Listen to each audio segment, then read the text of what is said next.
যে আমরা আল্লাহর ইবাদত করি কেউ কেউ লোভে। অধিকাংশ মানুষ হয় লোভ থেকে আল্লাহর ইবাদত করি অথবা ভয় থেকে আল্লাহর বন্দেগী করি।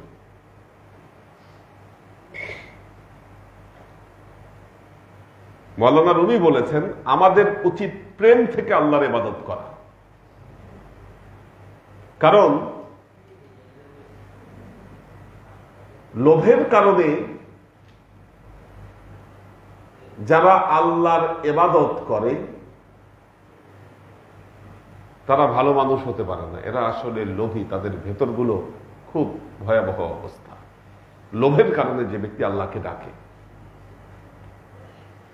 আবার ভয়ের কারণে যে ব্যক্তি আল্লাহকে ডাকে সেও খারাপ মানুষ। আল্লাহর ইবাদত করা উচিত নিরেট আল্লাহর মহব্বত থেকে, আল্লাহর প্রেম থেকে। এই বক্তব্যটি খুব শক্তভাবে যিনি প্রতিষ্ঠিত করতে পেরেছিলেন তিনি ছিলেন মাওলানা জালালউদ্দিন রুমি।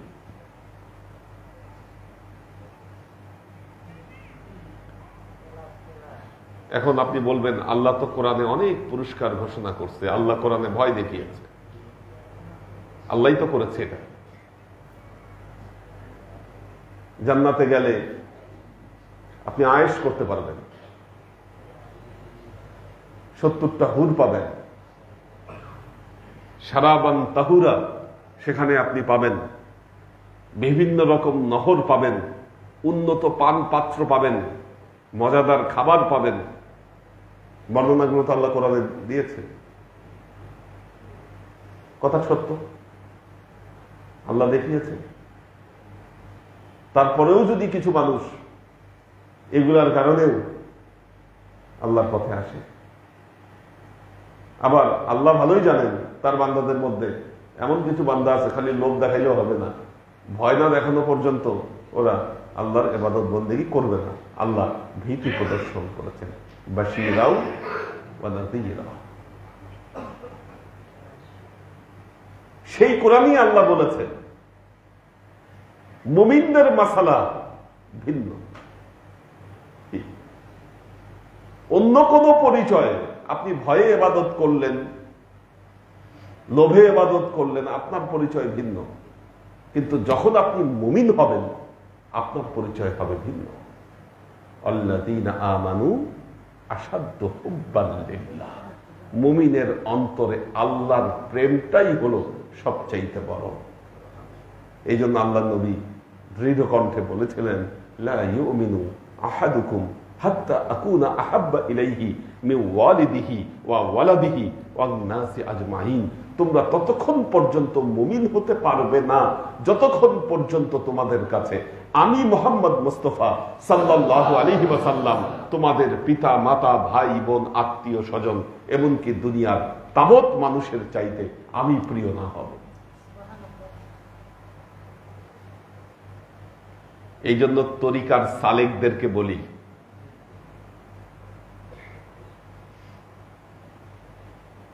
দরবারে আসার পেছনে যদি আপনার কোনো লোভ কাজ করে, আপনি যদি মনে করেন হুজুরের দরবারে গেলে আমি বড়লোক হয়ে যাব, এই আশা এই উদ্দেশ্য নিয়ে আপনি যদি আসেন, বেশি দিন আপনি টিকে থাকতে পারবেন না, টিকতে পারবেন না। শয়তান টিকতে দিবে না আপনাকে। দুনিয়াবি কোনো খায়েশ, দুনিয়াবি কোনো খায়েশ, দুনিয়াবি কোনো উদ্দেশ্য, দুনিয়াবি কোনো সুবিধার জন্য আপনি যদি আল্লাহর পথে আপনি আসতে চান, আপনি বেশি দিন আল্লাহর পথে টিকে থাকতে পারবেন না।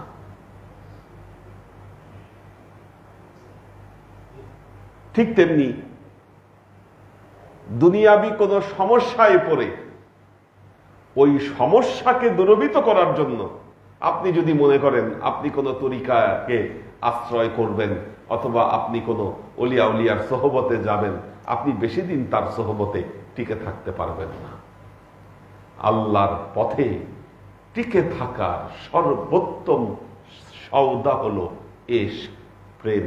এই কথাটি যিনি বলেছেন তিনি হচ্ছেন মাওলানা জালালউদ্দিন রুমি। সাদ বাদ এই ইশক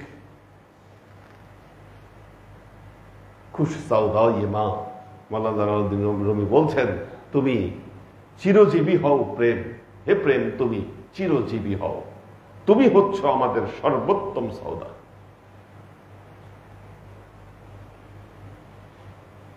এই তাবিবে জুমলাইয়ে ইল্লাত হাইমা বলতেছে, প্রেম তুমি এমন চিকিৎসক, তুমি আমাদের সকল রোগের একমাত্র চিকিৎসক হচ্ছে তুমি। আল্লাহ পবিত্র কোরআনে এতবার যে বলেছেন, ফি কুলুবিহিম মারাদুন ফাযাদাহুমুল্লাহু মারাদা, তোমাদের অন্তরে অসুখ আছে, এই অসুখ কি আছে তোমাদের অন্তরে? অসুখ রয়েছে, ফাযাদাহুমুল্লাহু মারাদা, এই অসুখ বৃদ্ধি পাবে। এই অসুখকে দূরীভূত করতে গেলে প্রেম ছাড়া আর কোনো উপায় নাই। সাদবাদ এই এশ খুশ সাউদায়ে মা, এই তাবিবে জুমলাইয়ে ইল্লাত হাইমা। প্রেমটা এত শক্তিশালী জিনিস, আপনি দেখবেন আপনার মধ্যে শুধু আপস এন্ড ডাউন হয়। ইবাদতের ক্ষেত্রে, আমলের ক্ষেত্রে খালি আপস এন্ড ডাউন হচ্ছে। কেন হচ্ছে? আপনি আশেক না, আপনি প্রেমিক না, সেই কারণে। প্রেম ছাড়া, ইশক ছাড়া আল্লাহর পথে কোনোভাবে আপনি টিকে থাকতে পারবেন না। আপনি যত বড় বড় ওয়াজ করেন, যত আমলের তালকিন দেন, যত কিছু করেন না কেন, আল্লাহর পথে টিকে থাকার একমাত্র পাথেও মনে রাখবেন প্রেম। এবং পুরো মাসনবীর মধ্যে মাওলানা রুমি এই প্রেম দর্শনই মানুষকে শিখিয়েছেন কিভাবে তুমি প্রেমিক হবা। প্রেমিক হওয়া যেমন কঠিন, প্রেমিক হওয়া যেমন কঠিন, প্রেমিকের জন্য মুক্তির পথ ততটাই সহজ। প্রেমিক হওয়া কঠিন, প্রেমিকের জন্য মুক্তির পথ ততটাই সহজ। আল্লাহ বলেছে কিনা রোজ হাসরে আল্লাহর বিচার খুব কঠিন? কি বলেছে কিনা? আল্লাহ কাল কিয়ামতের অনেক ভয়াবহতার কথা শুনিয়েছে না? বিচার হবে, হিসাব হবে, অনেক বর্ণনা দিয়েছে। এর সাথে সাথে আল্লাহ আবার এমন কথাও বলেছে, ওয়ায়াদখুলুনাল জান্নাতা বিগাইরি হিসাব।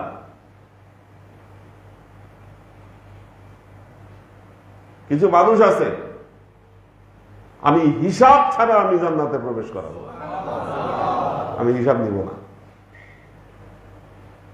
এখন কাল কিয়ামতের ময়দানে কেউ যদি দাঁড়িয়ে আল্লাহর সাথে আরগু করে যে আল্লাহ তুমি তো ন্যায় বিচারক, তুমি তো ন্যায় বিচারক, এখন তুমি আমার জন্য এত কঠিন বিচার করতেছ, আর আমার পাশে আরেকজনরে বলতেছ কি ওয়ায়াদখুলুনাল জান্নাতা বিগাইরি হিসাব, ও হিসাব ছাড়া ও জান্নাতে যাবে, এটা কেমন বিচার? কি বলেন? কেউ যদি আল্লাহর কাছে আরজু করে, আল্লাহর কিছু যায় আসে? আল্লাহর কিছু যায় আসে না, কারণ ওরা আল্লাহর প্রেমিক। কাল কিয়ামতের ময়দানে বলতেছেন, কিয়ামতের ময়দানে যখন মানুষ ভয়াবহতায় থাকবে, হাসরের ময়দানে না, ওনাদেরকে জাগান, আগায় বসেন, চোখ একেবারে লাল হয়ে গেছে, আসেন আগে, সামনে আসেন, সামনে আসেন। এসি ঠান্ডায় কি ঘুম লেগে আসতেছে, একদম শটান, চিত্ত শটান থাকতে হবে। কিসের বর্ণনা দিচ্ছি? কোন জায়গায় ছিলাম? কই ছিলেন? হ্যাঁ, হ্যাঁ, হাসরের ময়দানে দেখেন, হাসরের ময়দানের ভয়াবহতা। ইয়াউমা ইয়াকুমুর রূহু ওয়াল মালাকু সাফফান লা ইয়াতাকাল্লামুনা ইল্লা মান আযনা লাহুর রহমান। কি সব সারিবদ্ধ হয়ে আল্লাহর সামনে দাঁড়িয়ে যাবে, কেউ কোনো কথা বলবে না যতক্ষণ না পর্যন্ত আল্লাহ কাউকে অনুমতি না দিবেন।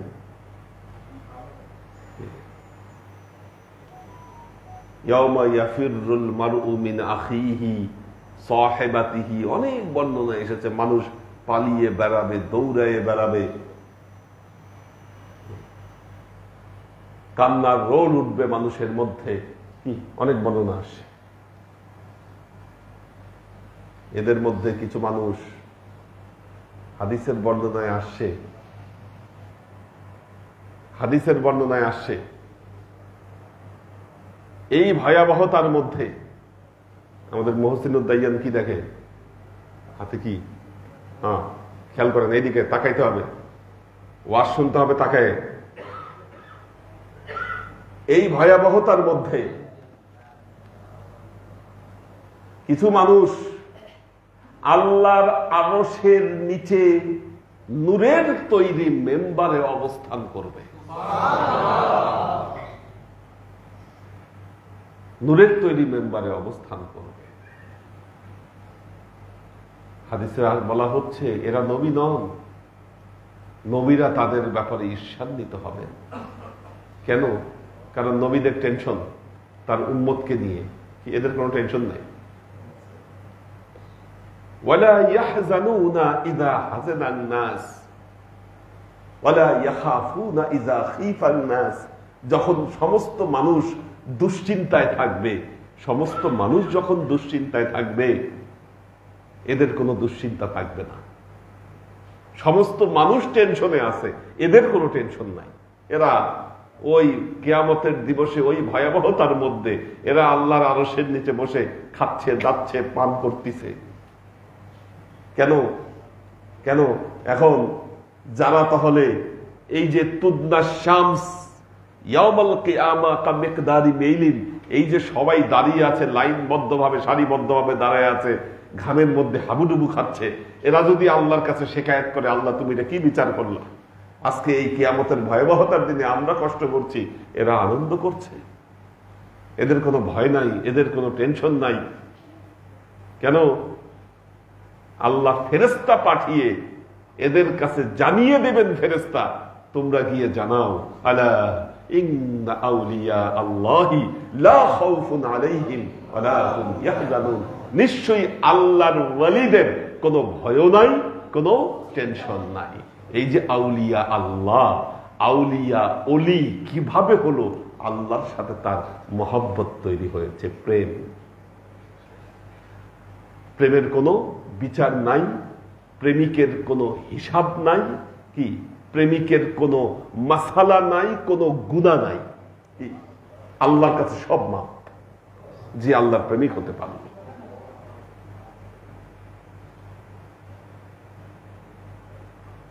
এই জন্য 100টা খুন করার পরেও, 100টা খুন করার পরেও আল্লাহ সেই ব্যক্তিকে তার ওলি হিসেবে কবুল করেছেন। এই ইতিহাস পৃথিবীতে আছে। দিল্লির নিজামুদ্দিন আউলিয়া, আল্লাহ মাফ করে দিয়েছেন তাকে, প্রেম, মোহাব্বত, ইশক।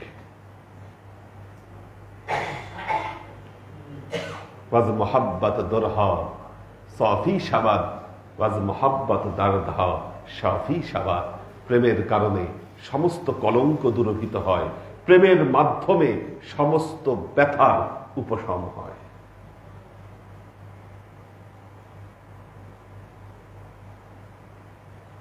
প্রেম এমন জিনিস,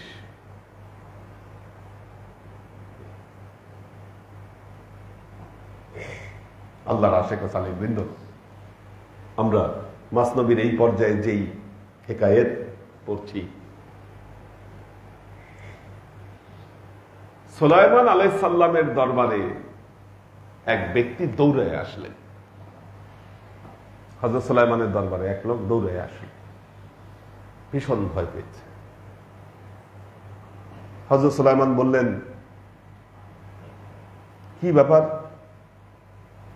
তুমি এত ভয় কেন পাচ্ছ? ওই লোক বললেন, হুজুর, আমি আজকে আজরাইলকে দেখছি, আমার দিকে এই বড় বড় চোখ করে তাকাইছে, আমি এটার ভয়ে আমার জান পেরেশান হয়ে আছে। তখন উনি বললেন, তুমি আমার কাছে কি চাও, আমি তোমার জন্য কি করতে পারি? বলল, হুজুর, আপনি এক কাজ করতে পারেন, বাতাসও আপনার কথা শুনে, পশু পাখিও আপনার কথা শুনে, আপনি বাতাসকে একটু বলেন আমাকে যেন হিন্দুস্তানে পাঠায় দেয়,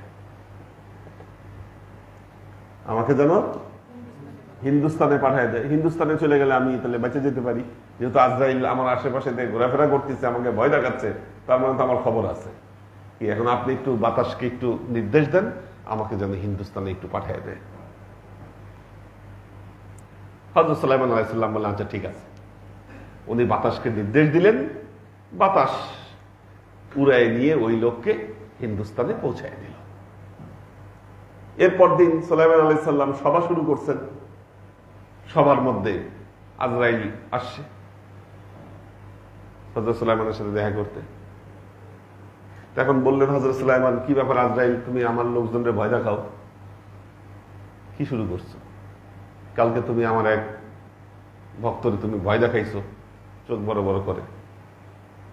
আজরাইল বললেন, না হুজুর, আমি তো ভয় দেখাই নাই, আমি অবাক হয়ে তার দিকে তাকাইছি।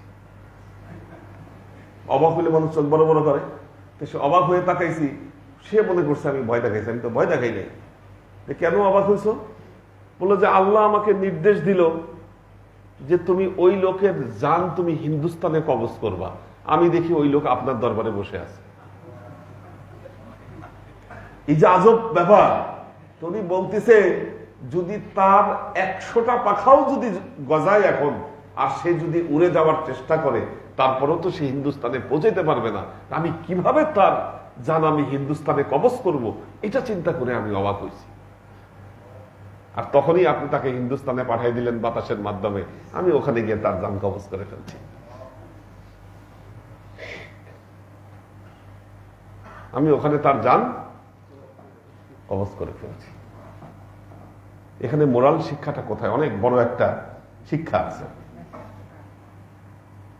জাদ মারদি চশতে গহি দার রাসিদ দার সারা আদলে সুলাইমান দার দাবিদ। বলতেছে একজন লোক মারদি চশতে গহি দার রাসিদ, একজন লোক দৌড়ে হযরত সুলাইমানের দরবারে আসলো। দার সারা আদলে সুলাইমান দার দাবিদ, সুলাইমানের বিচারের জন্য সে তার কাছে দৌড়ায় আসলো। রুয়াশ আজ গাম জারদ ওয়াহার দোলাব কাবুদ, ভয়ে তার 2 ঠোঁট এবং তার পুরো চেহারা যেন বিকৃত হয়েছিল। পাস সুলাইমান গুফত এ খাজা চেবুদ, সুলাইমান জিজ্ঞাসা করলেন, হে খাজা, হে ব্যক্তি, তুমি বলো তোমার কি হয়েছে? গুফত আজরাইল দার মান ইনচুনিন এক নজর আন্দাখ আজ খাশাম ওয়াকিন। বললেন, আমার দিকে আজরাইল খুব রাগ হয়ে ঘৃণা করে চোখ বড় বড় করে আমার দিকে তাকিয়েছে, আমি এই জন্য ভয়ে অস্থির হয়ে গেছি। গুফত হিন আকুনুন চেমি খাহি বেখ, গুফত ফারমা বাদর এ জান পানা। সুলাইমান বললেন, হযরত সুলাইমান বললেন, গুফত হিন আকুনুন চেমি খাহি বেখ, তুমি এখন আমার কাছে কি চাও তুমি বলো। গুফত ফারমা বাদর এ জান পানা, ওই লোক বলল, আপনি বাতাসকে বলেন বাতাস যেন আমার এই জানকে রক্ষা করে। বাতাসকে আপনি বলে দেন বাতাস কি করে, আমার জানটাকে যেন রক্ষা করে। তা মারো জিন জবে হিন্দুস্তান বারাদ, বুকে বান্দে কা আন্তরফ শুদ জান বারাদ। বললেন, বাতাস যেহেতু আপনার কথা শুনে, আপনি বাতাসকে বলেন আমাকে যেন হিন্দুস্তান পৌঁছায় দেয়, কারণ হিন্দুস্তানে গেলে আমার জীবন হয়তো বেঁচে যাবে। আমার জীবন হয়তো বেঁচে যাবে। হিন্দুস্তানে যাওয়ার কারণে তার মৃত্যু হল, কারণ হযরত সুলাইমানের দরবারে আজরাইল ওই লোককে দেখে অবাক হয়ে গেছিল। এখন প্রশ্ন হল, এটার আসলে মোরাল মেসেজটা কি? মোরাল মেসেজটা কি? কি মেসেজ বলেন?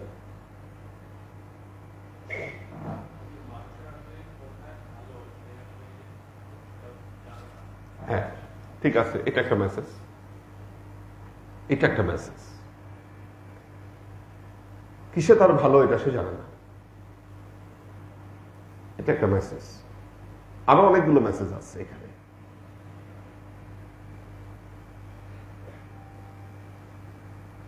আল্লাহ বলছেন, ওয়ালাউ কুনতুম ফি বুরুজিম মুশাইয়াদাতিন ইউদরিকুমুল মাউত,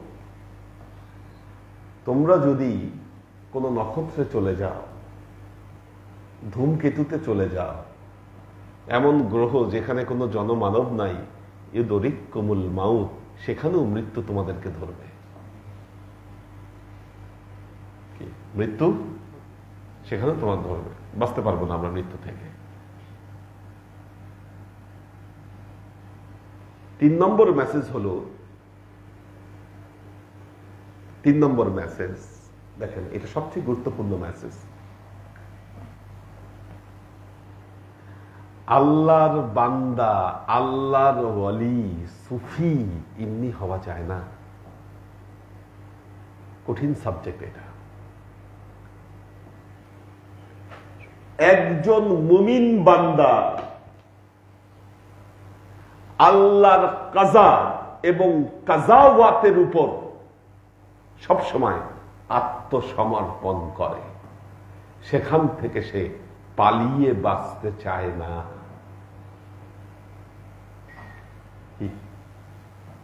সেখান থেকে সে পালিয়ে বাঁচতে চায় না। কাজাওয়াত, আল্লাহ নির্ধারিত ভাগ্য, তার ফয়সালা, এটার উপর কি করে মুমিন? আত্মসমর্পণ করে, ওখান থেকে সে বাঁচতে চায় না। মাকামে ইব্রাহিমী আর মাকামে মুহাম্মাদের মধ্যে এই জায়গায় পার্থক্য। ইব্রাহিম আলাইহিস সালামকে আল্লাহ সন্তান দেন না। বৃদ্ধ বয়সে গিয়ে উনি হাত তুলে আল্লাহর কাছে কান্নাকাটি করছেন, রব্বি হাবলি মিনাস সালিহিন, আল্লাহ আপনি আমাকে একটা সন্তান দেন। আমার নবীকেও তো আল্লাহ কোনো ছেলে সন্তান দেয়নি। যে 4 জন হয়েছিল সবাই মারা গেছে। আল্লাহর নবী একবারও আল্লাহর কাছে বলেন নাই যে আল্লাহ আপনি আমাকে একটা ছেলে সন্তান দেন। নবী চাইলে আল্লাহ দিত না? নবী চাইলে দিত কি না? চাই নাই, চাই নাই। তাহলে যার জন্য পুরো কায়নাত মুহতাজ, যার কাছে,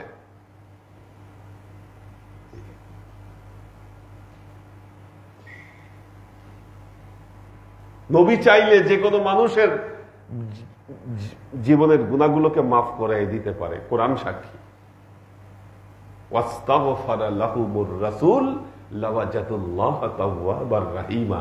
আল্লাহ বলছে, আমার নবী যদি কারো ব্যাপারে একবার বলে আল্লাহ মাফ করে দাও, কি আমি আল্লাহ অবশ্যই তার তওবা কবুল করব, তার জীবনের সব গুনাহ মাফ করে দেব।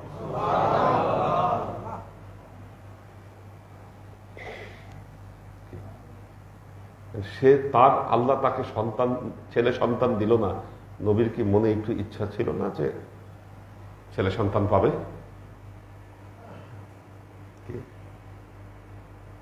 মাকাম বুঝার চেষ্টা করে।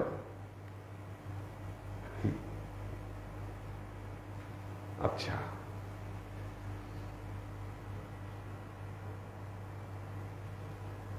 আল্লাহ নবী কি জানতেন না হাসান হোসেন শাহাদত বরণ করবেন? আল্লাহ নবীর বংশের সবাই শাহাদত বরণ করবে।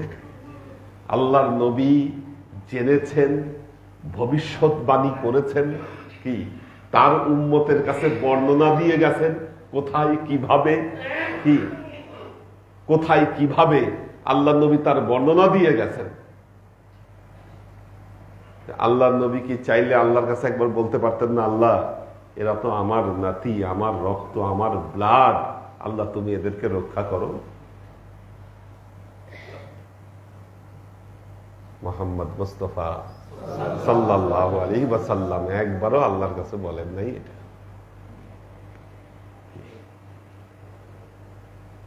কাজা এবং কাজাওয়াতের উপর, ভাগ্যের উপর তাওয়াক্কুল করা, মেনে নেওয়া, কাজাওয়াতের উপর আত্মসমর্পণ করা, এই মাকাম অনেক বড় মাকাম, অনেক উঁচু মাকাম।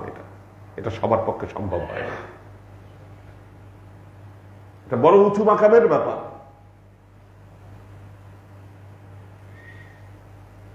ইমাম হুসাইনের জন্য দজলা ফরাতের পানি বন্ধ করে দিল। কি দজলা ফরাতের পানি বন্ধ করে দিল ইমাম হুসাইনের জন্য। খাজা মঈনুদ্দিন চিশতি রহমতুল্লাহ আলাইহির জন্য তিনি যখন আজমিরে আসলেন, কি আন্না সাগরের পানি বন্ধ করে দেয়া হয়েছিল, উনি কারামতি দেখাইলেন। একটা কি ওনার যে উজু করার যে কি বলে এটাকে লোটা, এটার মধ্যে পুরো আন্না সাগরের পানি নিয়ে আসলেন। ইমাম হোসাইনকে যখন অবরুদ্ধ করেছিল কারবালার ময়দানে, তিনি কি পারতেন না দজলা ফরাতের পানি এইভাবে তার কারামতি দিয়ে শুকাই দিতে? কি এটা তার জন্য খুবই সহজ ছিল, কিন্তু করেন নাই। কেন? কাজাওয়াতের উপর তিনি আত্মসমর্পণ করেছেন। এটাই হলো সুফিদের বৈশিষ্ট্য, এটাই সুফিদের কাজ। তিনিও দোয়া করেন নাই আল্লাহর কাছে, তিনি বাঁচার জন্য দোয়া করেন নাই, কাফেরদের সাহায্য চান নাই। তারা যারা তার উপর এইরকম কি নবীর দেশ, সবাই নবীর হাতের মুসলমান, তারা নবীর নাতির সাথে এইরকম আচরণ করতেছে, কি একটা বারও তিনি তাদেরকে বলেন নাই যে তুমি আমাদেরকে ছেড়ে দাও।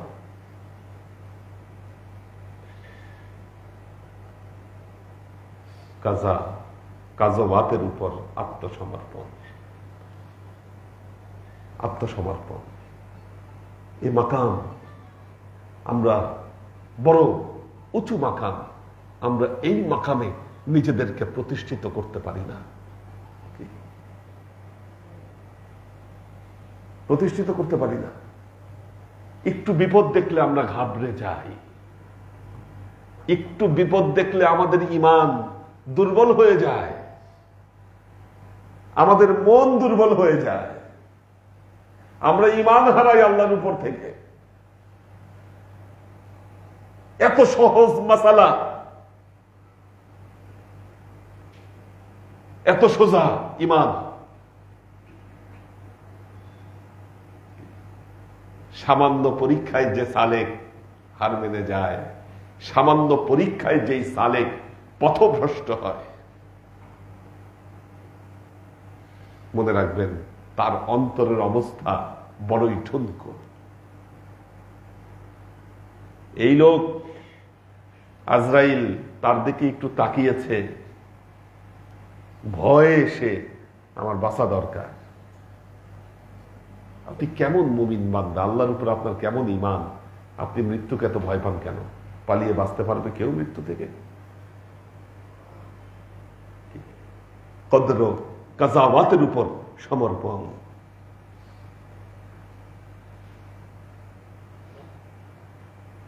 দারিদ্রতা দেখলে রোনাজারি শুরু হয়ে যায় আমাদের, আমরা ঘাবড়ে যাই না, সমর্পণ করেন তার উপর, সমর্পণ করেন। যখন বান্দা, আল্লাহ তো বান্দাকে বুঝে, বান্দার অন্তর তো জানে, যখন দেখে আল্লাহ বান্দা পরিপূর্ণভাবে সমর্পণ করেছে, আল্লাহ নিজে বান্দার সাহায্যের জন্য এগিয়ে আসে। যা করেছিলেন হযরত ইব্রাহিমের জন্য, যখন তাকে আগুনে নিক্ষেপ করা হয়েছিল, আল্লাহ জিব্রাইল আমিনকে পাঠিয়েছিলেন যে জিব্রাইল তুমি যাও তো, একটু বলো তো ইব্রাহিমকে। আল্লাহ দেখতেছে যে ইব্রাহিম আলাইহিস কোনো দোয়া করেন না, আগুনের ভিতরে বসে কি চুপচাপ আছে। আল্লাহর খেলাটা কি দেখেন, পাঠাইছে জিব্রাইলকে যে জিব্রাইল তুমি গিয়ে বলো। কি আল্লাহ না পাঠাইলে জিব্রাইল যাইতো? গিয়ে বলে যে হুজুর আপনি খালি বলেন, আমি আমার পাখার ঝাপটা দিয়ে আমি কি করি, আগুন নিবাই দিই। হযরত ইব্রাহিম আলাইহিস সালাম বললেন তুমি এটা বলার কি, যে আল্লাহ আমাকে এইখানে ফালাইছে উনি দেখেন না আমি কোন হালতে আছি। ওনার যদি ইচ্ছা হয় যে আমি পুরো এখানে সারকার হয়ে যাবো, আমার কোনো আপত্তি নেই। যখন সত্যি ফেললো, স্বয়ং আল্লাহ আগুনকে নির্দেশ দিলেন, ইয়া নারু কুনি বারদাও ওয়া সালামান আলা ইব্রাহিম, আগুন তুমি ঠান্ডা হয়ে যাও আমার ইব্রাহিমের জন্য। তখন আর জিব্রাইলে পাঠানোর অপেক্ষা করেন নাই আল্লাহ, কি স্বয়ং আল্লাহ নিজে আগুনকে আদেশ দিয়েছেন। স্বয়ং আল্লাহ আদেশ দিয়েছে, ইয়া না কুনি বারদাও ওয়া সালামান আলা ইব্রাহিম।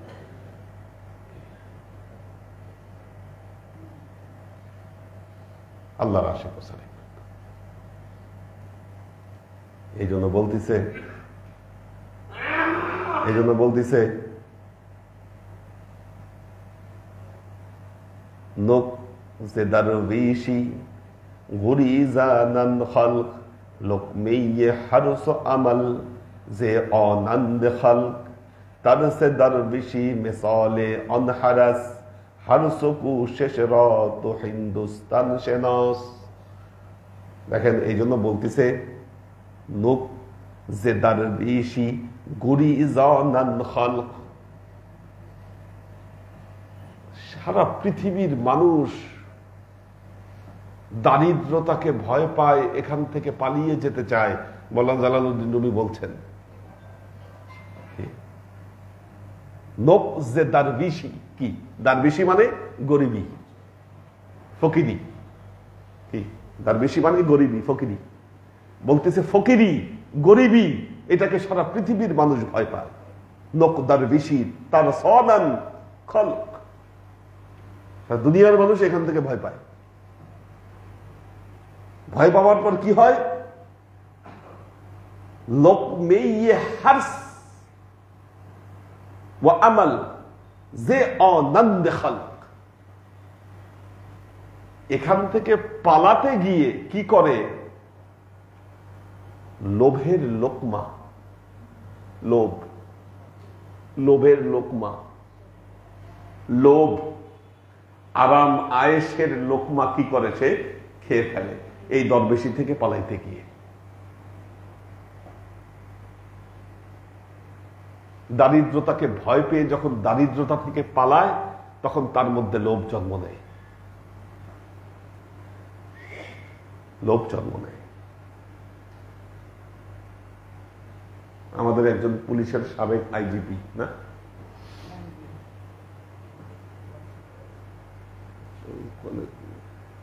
খবর আসছে যে নূরজাহানকেও হার মানাইছে সে।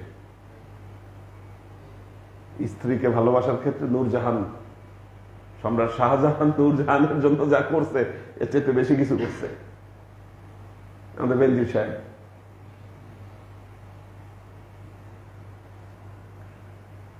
একটা মানুষের ভালো মতো চলার জন্য কি দরকার, কত হাজার কোটি টাকা দরকার। এই যে অন্ধের মতো মানুষ, বেহুশের মতো মানুষ কোটি কোটি টাকার পেছনে ছুটছে।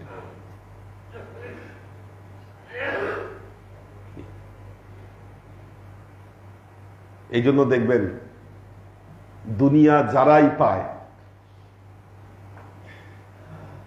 আমি আজকে বলবো এই দরবার থেকে যে কয়টাকে আমি চাকরিতে ঢুকাইছি একটাও আজকে ক্লাসে নাই। খেয়াল করেন, দেখেন নাই। চাকরি যাদেরকে দেওয়া হয়েছে কেউ নাই। কেন নাই? দুনিয়া দুনিয়া পেয়েছে, আল্লাহ বলেছে। এটাই বাস্তবতা, এটাই হলো বাস্তবতা। তাদেরকে দুনিয়া দেওয়া হয়েছে, তারা আল্লাহ বলছে। দুনিয়ার প্রতি লোভ, মোহ,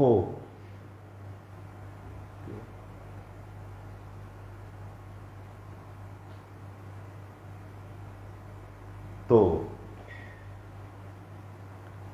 এই হলো সালেকের অবস্থা। এটা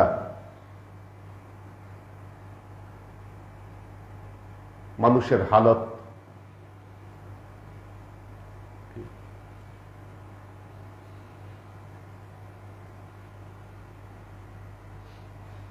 দুনিয়া এমন জিনিস, দুনিয়ার সন্ধান পাইলে মানুষ বেহুশ হয়ে যায়। তখন তার জীবন থেকে রহমত, বরকত এগুলো তখন তার জীবন থেকে চলে যায়। রহমত বরকতের মধ্যে সে আর থাকতে পারে না। দুনিয়ার পিছে তখন দৌড়াইতে থাকে, তখন এই দুনিয়াটাই তার কাছে বড় হয়ে দাঁড়ায়। তো এই জন্য বলছে, কি করে? নকজেদার ঋষি গুরিজা নন্দে খালক লোকমেয়ে হারস আমাল যা অনন্দে খালক। তখন লোভের লোকমা এগুলো তখন তাকে পেয়ে বসে এবং তার জীবন থেকে রহমত, বরকত সবকিছু হারায় দেয়।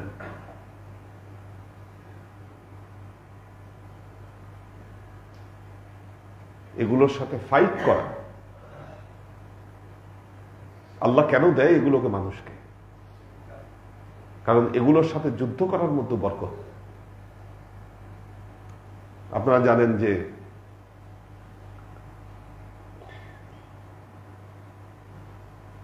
যখন কোভিড আসছিল বাংলাদেশে,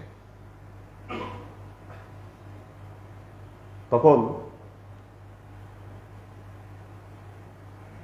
মানুষ চিন্তা করেছিল বাংলাদেশের লাশের স্তূপ পড়ে থাকবে।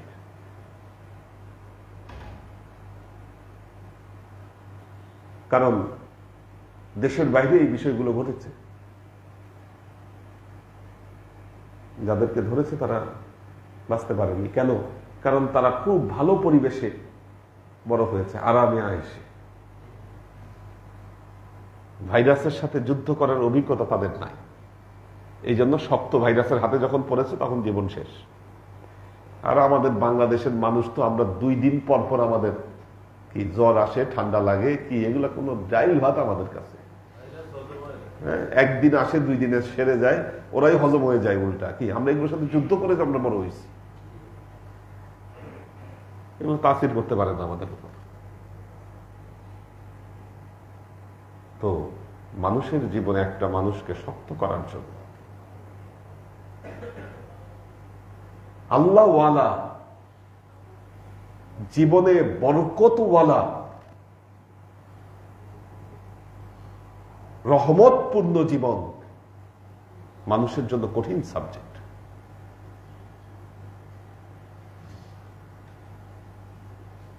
এত সহজ না। মনে করতে পারে দরবারে গিয়ে কি হবে, ক্লাস করে কি হবে, আমার ব্যবসায় সময় দিলে আমার লাভ বেশি।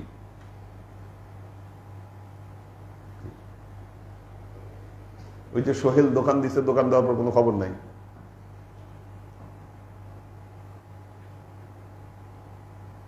ঈদের পরে ওরা আমি ঠিক মতো ক্লাসও করতে দেখি নাই।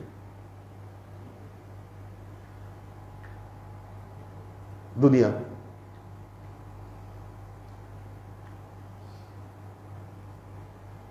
জীবনের রহমত, বরকত, স্থিতিশীলতার জায়গা ভিন্ন জায়গায়, মনে রাখবেন এটা ভিন্ন জায়গায়। অন্তরের শান্তির জায়গাটা ভিন্ন জায়গায়।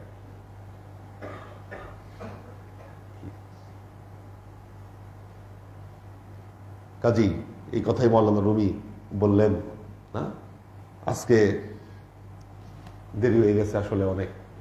আজকে এই পর্যন্তই, মেসেজটা হলো এই জায়গায়। এত দেরি কিভাবে হলো? সর্বনাশ। দেখি কারা আছে একবার দেখে ছোট্ট মোনাজাত করে শেষ করে দেব। বহুত দেরি হয়ে গেছে আজকে।